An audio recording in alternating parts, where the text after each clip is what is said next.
স্বাগতম আপনাকে বানর নিয়ে আমাদের বিশেষ অভিযানে। আজ আমরা আপনাদের নিয়ে চলেছি বানরের দুনিয়ায়, যেখানে রয়েছে রঙিন ও অনন্য এক একটি প্রজাতির বানরের জীবন আচরণ। জি গোল্ডেন ল্যাঙ্গুর থেকে শুরু করে ব্ল্যাক স্পাইডার বানর, সিলভারি মার্মোসেট থেকে ইম্পেরর ট্যামারিন, প্রতিটি বানরই নিজস্ব বৈশিষ্ট্যে অসাধারণ। Dusky leaf langur, golden snubnose, red শ্যাংডিউক ও কলবাস বানরগুলো আপনাকে দেখাবে বনজীবনের রঙিন রূপ। Zanzibar red colobus, Mexican spider, ডেব্রাজাস এবং হাউলার বানর সবাই একসঙ্গে প্রাকৃতিক ঐশ্বর্যের স্বাক্ষর। চলুন এই অদ্ভুত ও মনোমুগ্ধকর বানরের বিশ্বে পা বাড়াই, যেখানে প্রকৃতির চমক আপনাকে অবাক করবে প্রতি মুহূর্তে। জি গোল্ডেন ল্যাঙ্গুর হল একটি বিরল এবং বিপন্ন প্রজাতির বানর, যার বৈজ্ঞানিক নাম ট্রাকিপিথিকাস গি। এটি ভারতের আসাম রাজ্যের পশ্চিমাঞ্চল এবং ভুটানের দক্ষিণাঞ্চলে সীমিত সংখ্যায় দেখা যায়। এর শরীরের লোম সোনালি হলুদ বর্ণের হয়, যা সূর্যের আলোয় উজ্জ্বলভাবে ঝলমল করে। শিশুরা সাধারণত সাদা বা ক্রিম রঙের হয়ে জন্মায়। প্রাপ্তবয়স্ক ল্যাঙ্গুরের দেহ দৈর্ঘ্য প্রায় 50 থেকে 75 সেন্টিমিটার এবং লেজের দৈর্ঘ্য প্রায় 70 থেকে 100 সেন্টিমিটার হয়ে থাকে। এরা গাছেই বেশি সময় কাটায় এবং সামাজিক প্রাণী, সাধারণত দল বেঁধে চলে। 8 থেকে 20 জন পর্যন্ত সদস্য থাকে এক একটি দলে। এরা মূলত পাতা, ফল, ফুল ও বীজ খেয়ে থাকে এবং পাতাই এদের প্রধান খাদ্য। ঘন বন, বিশেষ করে শাল বন এবং নদীর পাশের বনাঞ্চলে এদের পাওয়া যায়। IUCN রেড লিস্ট অনুযায়ী এই প্রজাতিটি এন্ডেঞ্জার্ড, বিপন্ন হিসেবে তালিকাভুক্ত। বনভূমি ধ্বংস, মানব অবস্থান বিস্তার ও বিচ্ছিন্ন আবাসস্থলের কারণে এদের সংখ্যা দ্রুত কমে যাচ্ছে। জি শব্দটি এসেছে ভারতীয় প্রাণীবিদ নরেশচন্দ্র জি এর নাম থেকে, যিনি এই প্রজাতির প্রথম সঠিক বৈজ্ঞানিক বর্ণনা দেন। ব্ল্যাক স্পাইডার বানর বৈজ্ঞানিক নাম অ্যাটেল স্প্যানিসকাস, দক্ষিণ আমেরিকার গ্রীষ্মমণ্ডলীয় অরণ্যে বাস করা এক ধরনের বৃহৎ আকারের বানর। এদের শরীর সাধারণত কালো বা গাঢ় বাদামি রঙের হয়ে থাকে। মুখমণ্ডল তুলনামূলকভাবে লালচে বা গোলাপি হতে পারে, যা এদের বিশেষ বৈশিষ্ট্য। প্রাপ্তবয়স্কদের দেহের দৈর্ঘ্য হয় প্রায় 40 থেকে 60 সেন্টিমিটার, তবে লেজ আরও লম্বা হয়, প্রায় 70 থেকে 85 সেন্টিমিটার। অত্যন্ত দৃঢ় ও ধরাধরির উপযোগী প্রেহেনসাইল টেল, যা তারা পঞ্চম হাতের মতো ব্যবহার করে গাছে দুলে চলাফেরা করে। এরা খুবই সামাজিক প্রাণী এবং 20 থেকে 30 সদস্যের দলে বাস করে। দিনে সক্রিয় থাকে এবং গাছের উপরিভাগে সময় কাটায়। এরা মূলত ফল খায়, তবে পাতা, ফুল ও বীজও খায়। এদের মস্তিষ্কের আকার তুলনামূলকভাবে বড় এবং তারা জটিল সামাজিক আচরণ দেখায়। এদের প্রধান আবাসস্থল হল আমাজন রেইন ফরেস্ট, বিশেষ করে ব্রাজিল, গায়ানা, সুরিনাম ও ভেনেজুয়েলা অঞ্চলে। IUCN রেড লিস্ট অনুযায়ী এটি বর্তমানে ভালনারেবল, ঝুঁকিপূর্ণ শ্রেণীতে রয়েছে। বন উজাড়, শিকার ও আবাসস্থল ধ্বংসের কারণে এদের সংখ্যা হ্রাস পাচ্ছে। সিলভারি মার্মোসেট বানর হল ছোট আকৃতির, চঞ্চল এবং গাছের বসবাসকারী এক ধরনের বানর, যার বৈজ্ঞানিক নাম মিকো আর্জেন্টেটাস। এদের শরীর সাধারণত সাদা রূপালী বর্ণের হয়ে থাকে, যার জন্য সিলভারি রূপালী নামটি এসেছে। মুখমণ্ডল গোলাপি বা হালকা রঙের এবং লোমহীন হয়। শরীরের দৈর্ঘ্য প্রায় 20 থেকে 28 সেন্টিমিটার, ওজন মাত্র 300 থেকে 400 গ্রাম। লেজ হয় দেহের চেয়ে লম্বা, তবে এটি ধরার কাজে ব্যবহৃত হয় না। এরা খুবই সক্রিয়, দিনের বেলা গাছে গাছে লাফিয়ে বেড়ায়। সাধারণত পরিবার ভিত্তিক ছোট দলে চলে। গাছের রস, ফল, পোকামাকড় এবং ছোট পাখি বা ডিম খেয়ে থাকে। এদের প্রধান আবাসস্থল হল ব্রাজিলের উত্তর পূর্ব আমাজন অঞ্চল, বিশেষ করে তোকান্তিন্স ও প্যারার বনাঞ্চল। গাছপালায় ভরা বৃষ্টি প্রধান অরণ্য, বিশেষত মাঝারি উচ্চতার গাছে এরা বেশি দেখা যায়। IUCN রেড লিস্ট অনুসারে সিলভারি মার্মোসেট বর্তমানে লিস্ট কনসার্ন, স্বল্প উদ্বেগ ক্যাটাগরিতে রয়েছে। তবে বন উজাড় ও অবৈধ পোষাপ্রাণী হিসেবে শিকারের কারণে ভবিষ্যতে ঝুঁকির মুখে পড়ার আশঙ্কা রয়েছে।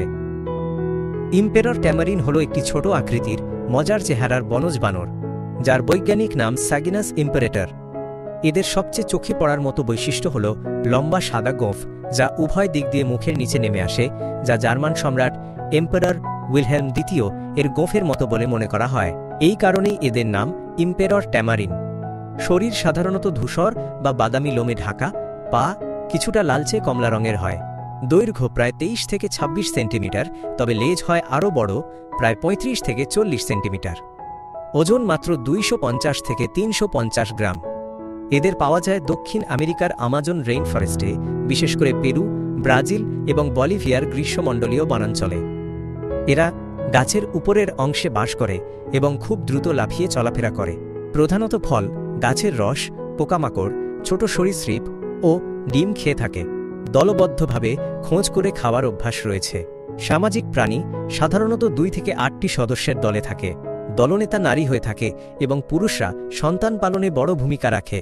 IUCN রেড লিস্ট অনুযায়ী এটি বর্তমানে লিস্ট কনসার্ন, তবে বন ধ্বংস এবং অবৈধ বন্যপ্রাণী বাণিজ্যের কারণে কিছু এলাকায় হুমকির মুখে। ডাস্কি লিফ ল্যাঙ্গুর হল একটি মাঝারি আকারের গাছবাহারি বানর, যার বৈজ্ঞানিক নাম ট্র্যাকিপিথিকাস অবস্কিউরাস। ডাস্কি লিফ ল্যাঙ্গুরের লোম সাধারণত গাঢ় ধূসর বা বাদামি রঙের হয়। মুখমণ্ডল ও চোখের আশপাশে সাদা বা হালকা রঙের দাগ থাকে। প্রাপ্তবয়স্কদের শরীরের দৈর্ঘ্য প্রায় 40 থেকে 55 সেন্টিমিটার এবং লেজ আরও দীর্ঘ হয়, প্রায় 50 থেকে 70 সেন্টিমিটার। তারা দিনে সক্রিয় থাকে এবং গাছের উপরে লাফিয়ে দৌড়ে চলাফেরা করে। সাধারণত 10 থেকে 20 সদস্যের দল গড়ে চলে। এরা প্রধানত পাতা, ফল, ফুল ও গাছের কুঁড়ি খায়। বিশেষত পাতাভিত্তিক খাদ্য এই ল্যাঙ্গুরদের প্রধান খাদ্য। দক্ষিণ পূর্ব এশিয়ার বাংলাদেশ, ভারত, থাইল্যান্ড, মালয়েশিয়া ঘন বন ও পাহাড়ি অঞ্চলে এদের পাওয়া যায়। IUCN তালিকায় এই প্রজাতিটি নিয়ার থ্রেটেন্ড, আংশিক বিপন্ন হিসেবে উল্লেখিত। বন ধ্বংস ও পরিবেশের পরিবর্তনের কারণে এদের সংখ্যা কমে আসছে। গোল্ডেন স্নাব নোজ বানর হল এক বিশেষ প্রজাতির বানর, যার বৈজ্ঞানিক নাম রাইনোপিথিকাস রক্সেলানা। এটি প্রধানত চীনের পাহাড়ি এলাকায় পাওয়া যায় এবং এর চমকপ্রদ সোনালি বা হলদে কমলা রঙের লোম ও অনন্য নাকের গঠন দ্বারা সহজে চেনা যায়। সারা শরীর সোনালি হলুদ থেকে কমলা রঙের, বিশেষ করে গা এবং পিঠে উজ্জ্বল সোনালি লোম থাকে। মুখের ওপরের অংশ এবং নাক উজ্জ্বল নীল বা ফ্যাকাশে হয়। এদের নাক অতি অনন্য এবং গোলাকার আকৃতি, যা একটু উঁচু এবং উপরের দিকে চোঁচা, তাই স্নাব নোজ নামটি এসেছে। প্রাপ্তবয়স্কের দৈর্ঘ্য প্রায় 60 থেকে 85 সেন্টিমিটার, লেজ দীর্ঘ ও পুরু, ওজন 10 থেকে 15 কেজি পর্যন্ত হতে পারে। এরা সামাজিক প্রাণী, বড় দলে থাকে এবং কঠিন শীতেও বাঁচতে পারে। এরা প্রধানত পাতা, ফল, ফুল, ছত্রাক ও গাছের কুঁড়ি খায়। চীনের মধ্য এবং উত্তরাঞ্চলের উচ্চ পাহাড়ি বনাঞ্চল, বিশেষ করে শানসি, সিচুয়ান ও গ্যানসু প্রদেশে এদের দেখতে পাওয়া যায়। IUCN রেড লিস্ট এ প্রজাতিটি এন্ডেঞ্জার্ড, বিপন্ন হিসেবে তালিকাভুক্ত। বন ধ্বংস, আবাসস্থল ধ্বংস ও শিকার কারণে তাদের সংখ্যা কমে আসছে। রেড শ্যাঙ্ক ডিউক বানর হল দক্ষিণ পূর্ব এশিয়ার একটি অত্যন্ত সুন্দর ও রঙিন বানর, যার বৈজ্ঞানিক নাম পাইগ্যাথরিক্স নেমেস। এদের পায়ের নিচের অংশ শাঙ্ক গাঢ় লালচে বা রক্তসাদা রঙের থাকে, যা থেকে রেড শ্যাঙ্ক নামটি এসেছে। শরীরের লোম রূপালি ধূসর এবং মুখের চারপাশে সাদা ও কমলা বর্ণের চেহারা থাকে। চোখ বড় ও উজ্জ্বল। প্রাপ্তবয়স্কদের দৈর্ঘ্য প্রায় 55 থেকে 65 সেন্টিমিটার, লেজ আরও দীর্ঘ ও মোটা হয়, ওজন প্রায় 7 থেকে 11 কেজি। এরা সামাজিক বানর, সাধারণত 10 থেকে 15 সদস্যের দলে থাকে এবং গাছের শাখায় দ্রুত গতিতে চলাফেরা করে। এরা প্রধানত পাতা, ফল, ফুল ও গাছের কুঁড়ি খায়। ভিয়েতনাম, লাওস ও কম্বোডিয়ার পাহাড়ি বনাঞ্চলগুলোতে এদের প্রধান আবাস। IUCN রেড লিস্ট অনুযায়ী রেড শ্যাঙ্ক ডিউক বানর এন্ডেঞ্জার্ড, বিপন্ন প্রজাতির তালিকায় রয়েছে। কলবাস হল দক্ষিণ পূর্ব এশিয়ার একটি অনন্য আকৃতির বানর, যার বৈজ্ঞানিক নাম নাসালিস লার্ভাটাস। পুরুষদের বড় এবং সামনে নড়ানো নাক সবচেয়ে বিশেষ বৈশিষ্ট্য, যা প্রায় মুখের অর্ধেক অংশ ঢেকে রাখে। স্ত্রী ও শিশুদের নাক ছোট ও সরল। এদের শরীরের লোম সাধারণত হলদে চোখা থেকে ধূসর বাদামি রঙের হয়ে থাকে। পেটের নিচের দিক হালকা বা সাদা হয়। পুরুষদের দৈর্ঘ্য প্রায় 65 থেকে 75 সেন্টিমিটার, স্ত্রীদের তুলনায় বড়। ওজন 10 থেকে 15 কেজি পর্যন্ত হতে পারে। এরা সামাজিক প্রাণী, সাধারণত 10 থেকে 20 সদস্যের দলে থাকে। বেশিরভাগ সময় তারা নদী পাড় দিয়ে গাছে গাছে ঘোরে। এরা মূলত পাতা, ফল, ফুল এবং গাছের শিকড় খায়। তারা বিশেষভাবে গাছের পাতা পছন্দ করে। এদেরকে মালয়েশিয়া ও ইন্দোনেশিয়ার সুমাত্রা এবং বর্নিও দ্বীপের বনে, বিশেষ করে নদীর কাছাকাছি বনাঞ্চলে বেশি পাওয়া যায়। IUCN রেড লিস্ট অনুসারে কলবাস বানর বর্তমানে এন্ডেঞ্জার্ড, বিপন্ন শ্রেণীতে রয়েছে।